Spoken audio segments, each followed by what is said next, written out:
Kaliwat ka ng volleyball commitments ang inaasikaso ngayon ni former De La Salle skipper Abigail Maraño. Matapos ang kanyang title run sa PSL All-Filipino Cup, suot ang F2 Logistics jersey ay paglalaro naman para sa Asian Women's Club Championship ang paghahandaan ng 23-year-old middle blocker. Alamin natin ang iba pang detalye mula kay Arian Malyare. Tuloy-tuloy na blessings at opportunities ang natatanggap ngayon ni Pinay volleyball Abigail Maraño. Natapos kasi ang kanyang paghataw sa Philippine Superliga All-Filipino Conference Champion Team F2 Logistics Cargo Movers noong makalawa, ay ibinaling na ng 23-year-old former De La Salle University skipper ang kanyang atensyon sa paghahanda sa Asian Women's Club Championship na i-host ng bansa sa susunod na 2 linggo. Sa isang exclusive phone interview, inamin ni Maraño na wala siyang panahon para mag-relax ng matagal dahil ngayong linggo ay lilipad naman siya pa Thailand kasama ang Photon Pilipinas team.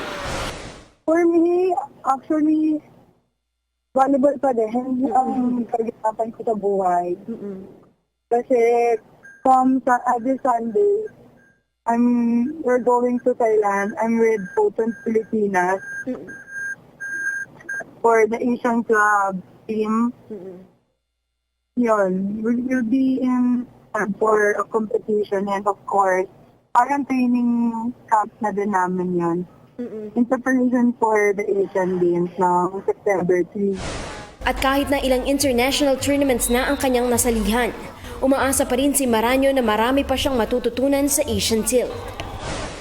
Siyempre, I want to improve my defense, whether it's in being it with blocking or floor defense. Kasi, siyempre, kung hindi naman din ako katangkaran na striker for a middle, diba? Kung dun sa mga part na yun, kaya kong makapuntos, siguro malaking contribution na din yun for the team.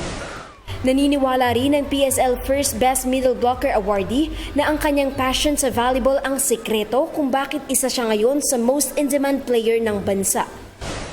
Determination ko lang to be successful and I always strive for excellence.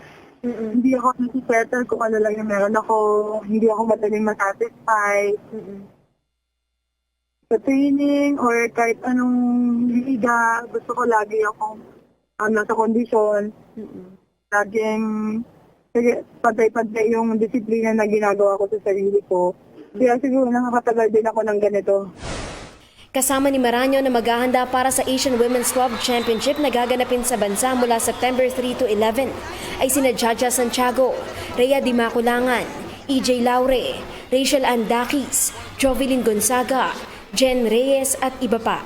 Arian Malyare, PTV Sport.